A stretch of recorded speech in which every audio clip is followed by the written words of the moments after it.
Humanitarianism Speaker Series. So thank you for coming. Over to you. Well, thank you for inviting me. It's very nice to be asked to speak, particularly as a medievalist. I would not have thought like a series on humanitarianism that they would ask the medievalist, and I'm going to get to that almost immediately, why that is a complicating factor. But what I think I'm going to do is I will start by telling you a little bit about how medieval charity might fit with the history of humanitarianism, and then I'll tell you some more things about medieval charity and kind of end with some very specific examples, because I think usually like history is best if you have like something specific that you can think about. So I can't begin to tell you about all the different kinds of charity and the whole history of charity in the Middle Ages, but I can certainly give you some nice examples to kind of think about, some particularly interesting ones. And I have here on this first slide an image of, I think, what most people think charity was like in the Middle Ages. I mean, I think this would be like the classical pop culture view, which is, oh, you know, it's these religious people like nuns and monks and friars, people like that, who would serve the poor, take care of the sick. And that's not to say that that wasn't something that went on. It definitely did, but that's just a tiny, tiny slice of a charity that took place in the Middle Ages. One of the main reasons for that is only a very tiny fraction of medieval people were actually in religious orders. I think we just get this view in the modern world that there must have been lots of monks and nuns because almost all our written sources are from monks and nuns, right? So we have this kind of idea that there's a lot of them. But I'm going to talk more about the kind of charity that lay people carried out, if this moves forward. Oh, it's frozen.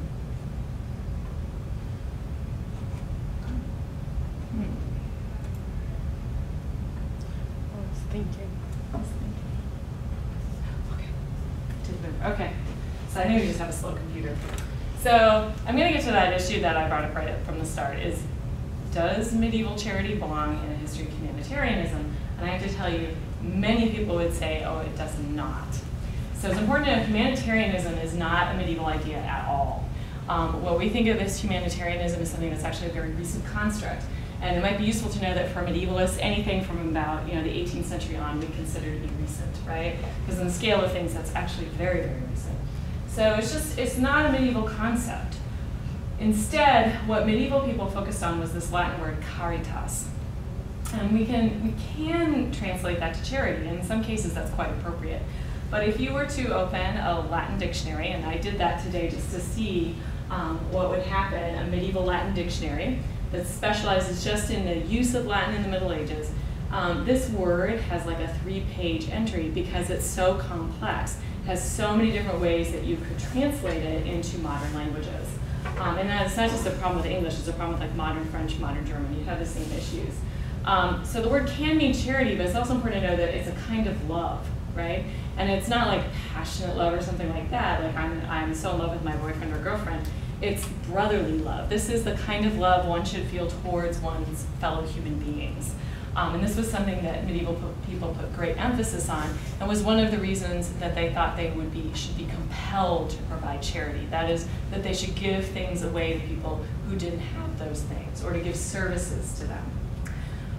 One reason that charity in many respects has been separated from the history of humanitarianism by historians is that charity kind of came to have a bit of a pejorative meaning, a kind of pejorative idea attached to it. And for that reason, a lot of times historians have separated it from the idea of humanitarianism. Now, the reason is you might think, well, what could be pejorative about charity, right? Isn't this a great thing? Well, the thing is, medieval people often said, and their actions showed, that they thought charity was important for their own salvation. In other words, for medieval people, having brotherly love for other human beings, helping other human beings out, was actually essential for them to make it to heaven. And this is a view that's sometimes a little alien to some modern people, because this is something that doesn't necessarily last into Protestantism in quite the same way, and certainly for people who are Christian, it can be a little bit of a new idea. But in the Middle Ages, there's an emphasis on good works. It's not just enough to kind of think or act in a certain way. One also has to perform deeds that God would see as good. And so this is absolutely essential to one's salvation. And so if you flash forward away from the Middle Ages to about the 18th century when the idea of humanitarianism arguably first starts to develop, what happens is that this is an idea that's kind of abstracted from religion, right? This is the age of the Enlightenment, so people are beginning to say things like, oh, maybe there is no God, or maybe we are not certain if there's a deity, right? They're really starting to question things and also to think in ways that just separate human life from religion, which was not something that really people in the Middle Ages, we have any evidence that people thought that way. People in the Middle Ages just almost universally thought of themselves in a religious manner.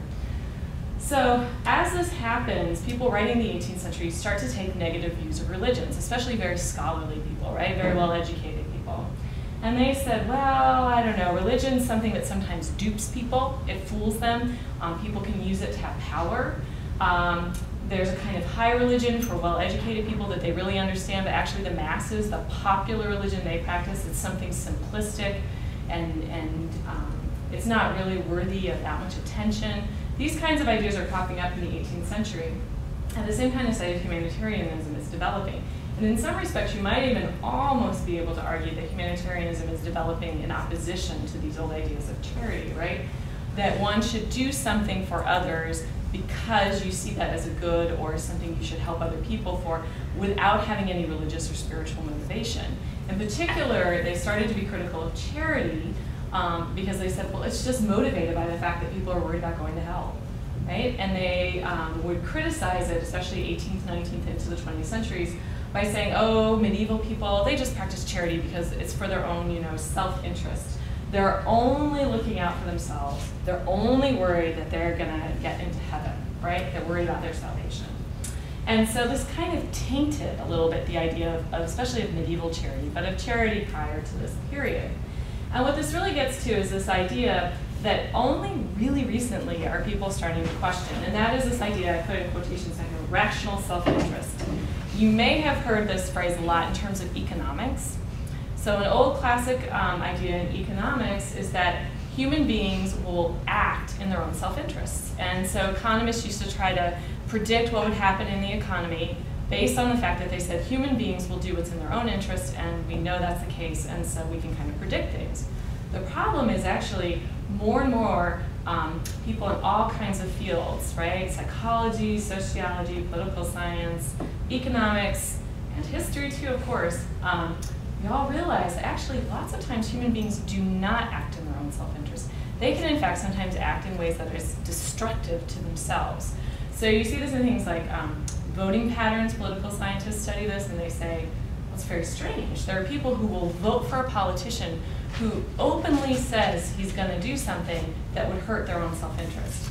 And they say, well, why is this? And they search for things. I mean, sometimes the person chooses some other platform that they're part of their platform, right, that they have. They say, well, that's why I'm voting for them. But in some cases, they discovered there are people who will completely vote against their own self-interest. It's the same in the economy. If we were all acting in our own self-interest, wouldn't we all be really careful about saving our money and not spending when we're not supposed to? But we don't do that, right? I mean, it's too tempting. In the end, people are figuring out something that I actually think most historians have known for a long time, which is people are complicated. And people are motivated by all kinds of different things, sometimes things that are not so good for them personally. And what this has done is really opened up scholars across a lot of disciplines to different ideas. And some things you might be familiar with is like game theory that comes out of this, that you can use that, or a book that was popular a few years ago, I don't know if you guys know, Freakonomics, right? That's one that really talks about this a lot.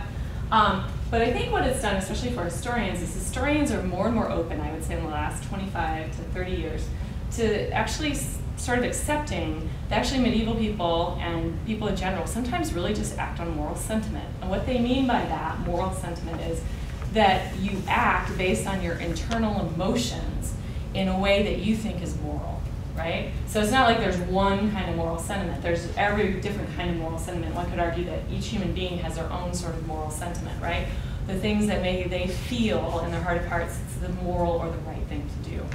And so there's more of an acceptance now among scholars that actually medieval people probably weren't just doing charity because it's in their self-interest, that they're actually doing it because maybe they believe in some of the moral and ethical ideas that were circulating in the Middle Ages, and it's not just sort of empty rhetoric. They're not just saying it, which is what people would sometimes say. So recently, very recently, just a couple of years ago, two historians named Adam David and Bertrand Hyde, and actually I realized I just left off poor Adam's, or his last name, Adam Davidson. They wrote a nice kind of introductory article to a special journal issue of French Historical Studies. So in other words, what I'm telling you is you can actually get this through our library website for free if you're really interested. And they were mainly talking about the history of France, but they said, is there a way to talk about the history of humanitarianism in the modern world and talk about charity in the Middle Ages? Could we actually say, instead of separating the two or saying that there's some complete rupture here, instead, could we say that there's some way to consider them together? So Adam Davidson is a medievalist and Bertrand Hyde is a modern French historian. And they had this nice phrase I thought was nice. They said, well, maybe you can get them together if you think of humanitarianism and charity both as the history of the scale and deployment of generosity in space. In other words, if you think about it, both humanitarianism in the modern world and then charity earlier, these are very much about taking resources and putting them somewhere where they're not, right? Moving them. This is about the movement of resources. And so they thought this was a very desirable thing to try to do. And medievalists are becoming more interested in this to some degree. I have to admit that most medievalists, because I looked up a bunch of stuff to see what had been published on charity recently, most medievalists still, we very much are sticking to talking about charity in our period and framing it in a very medieval way without worrying too much about any kind of connection to any kind of modern movements. But medievalists, one of the top things we get annoyed about is that people say something in the modern era is new, and when it is just not new, right? So people have taken my classes said that sometimes I'm just like, well, people say X is new or Y is new, but it's just not new, right? There are very few things that are actually sort of new in the modern world. They're significant, but there's not a whole lot of them. And one way to think about this is to say, if there's a connection between charity and humanitarianism, humanitarianism is new, but we can say this is going to help us not think it just springs out of nowhere. And this is important because it avoids teleology, right? Teleology, because I know some people in here are not history majors, this is the idea that everything is moving towards an endpoint at which things will get better and better. So this used to be a really common historical idea. There was just an assumption the modern world's better than the medieval world, right? Automatically. Things are just getting better and better. And historians came more and more to question this, especially I always encourage students, like if you're thinking about this for the first time, just compare anything that happened prior to the 20th century to the 20th century. And I challenge you to say that things got better, right? The 20th century was a pretty rotten century, right? All things considered, right? People were killed on a scale which was impossible in the Middle Ages, right? On just sheer volume of deaths alone, violent deaths, is a very different world. And so medievalists are very invested in this to say, our period is different. Yeah, it's a very strange place in some ways, as you're about to see. It's not like the modern world, but it doesn't mean that everything is now better and everything in the Middle Ages is bad, right? Moving away from this idea of the Dark Ages. So in all these ways, in some ways what I'm going to talk about today doesn't really fit with humanitarianism, right? But hopefully you'll be able to see like some ideas that are kind of precursors to other things that are going on. So if we think back to the Middle Ages, we just might want to think, well, what motivated people then to perform charity? So it used to be that if you looked at older scholarship, people just said, well, they're worried about going to hell.